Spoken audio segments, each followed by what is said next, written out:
प्रदेश के अंदर जो अवस्थापना सुविधाओं का विकास हुआ है, उसका परिणाम है कि हम लोग वर्तमान में 60,000 से अधिक पुलिस कार्मिकों की एक साथ ट्रेनिंग करवा रहे हैं।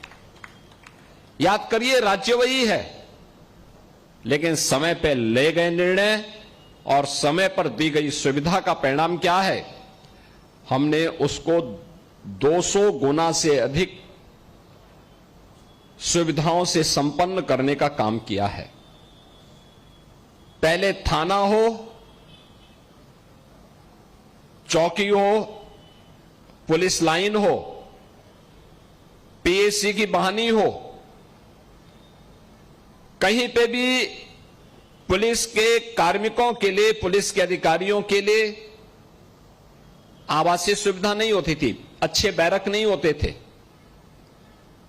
परिणाम क्या होता था? या तो किराए पे रहता था या जैसे तैसे वह अपना जीवन व्यतीत करता था, और यहीं से प्रारंभ होता था। बहुत बार शिकायत आती थी कि फलाने पुलिस वाले ने मेरे घर को कब्जा कर लिया। वो कब्जा नहीं करता था, अब उसके बच्चे की परीक्षा है, मकान मालिक उससे मकान खाली कराने के लिए जबरदस्ती कह रहा है, तो अभी झल्ला के कहता था नहीं खाली करूंगा। तो शिकायत लेकर के पहुंचता था, पुलिस वाले ने मेरे मकान को कब्जा कर लिया। एक सामान्य शिकायत होती थी, आज ये सारी शिकायतें समाप्त।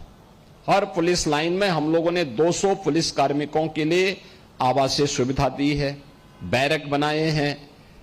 महिला पुलिस कार्मिकों के लिए अलग, पुलिस के और पुरुषों के लिए अलग।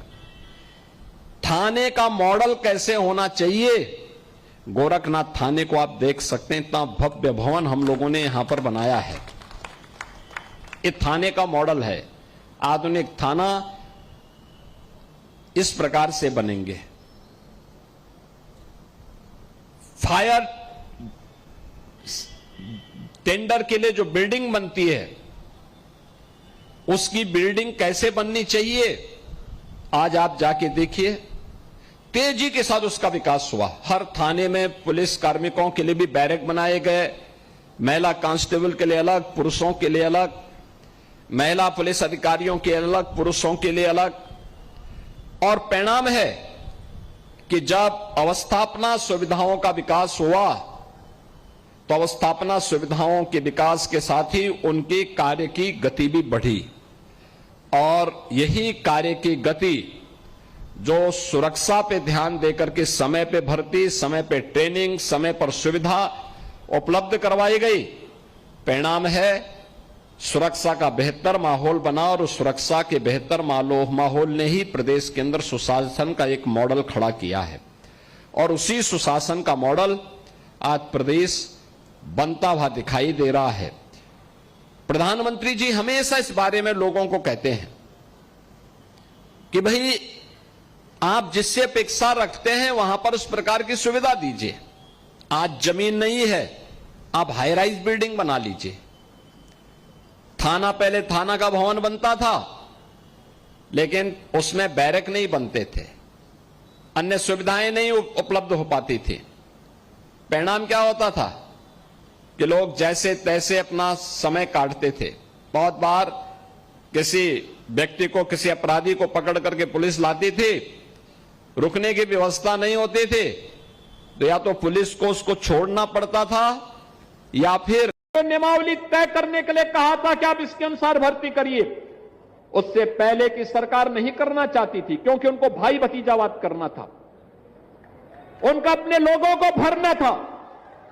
हम लोग आए, मैंने पूछा वे क्यों नहीं भर्ती हो रही है? मुझे बताया गया कोर्ट ने कुछ आदेश किया। मैंने कहा जो कोर्ट ने आदेश किया युवाओं के हित में तो करो, उसको लागू करो। मैंने कहा कितनी भर्ती हो सकती है? उन्होंने कहा हमारे पास ट्रेनिंग के लिए केवल 3,000 की क्षमता है। आप सोचो 2017 में 3,000 और अभी गत वर्ष हमने जो भर्ती की है 60,244 की। ये सभी 60,000 युवा यूपी का, जिसमें सर्वाधिक मुजफ्फरनगर और बागपत का नौजवान है। ये उत्तर प्रदेश के ही सेंटर में ट्रेनिंग ले रहा है और 20 तारीख को उनकी ट्रेनिंग पूरी हो रही है। 20 तारीख के बाद वह भी पुलिस का बिल्ला लगा करके यूपी पुलिस का पार्ट बन करके अपनी ड्यूटी देगा थानों में, बेटी भी और नौजवान भी। यह है ताकत। जहां 3000 नौजवानों के लिए ट्रेनिंग नहीं हो पाती थी, वहां 60,000 नौजवान एक साथ ट्रेनिंग ले रहे हैं। बहनों और भाइयों, यह तब हुआ जब प्रयास किया गया। और मैं इसीलिए कहना चाहूंगा, औद्योगिक अशांति पैदा करने वाले लोगों से सावधान रहें। मैं सभी उद्यमियों से भी इस बारे में अपील करूंगा, वे श्रमिकों के साथ, कार्मिकों के साथ सीधे संवाद करें।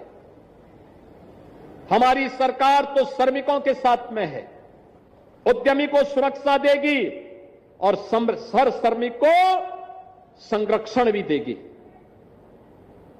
उनका उचित मानदेय देगी। हमने ऑलरेडी गत वर्ष ही कारपोरेशन गठित कर दिया है और गठित कारपोरेशन के माध्यम से इसी महीने उसकी सिफारिश लागू होने वाली है, जिसमें हमारा सफाई कर्मचारी हो, आउटसोर्स में काम करने वाला कोई भी नौजवान, उसको न्यूनतम मानदेय की गारंटी होगी। उसको जो गारंटी सरकार देगी उतना पैसा उसके अकाउंट में जाएगा। कोई मीडिएटर उसके हक पे डकैती डालने का काम नहीं कर सकता है।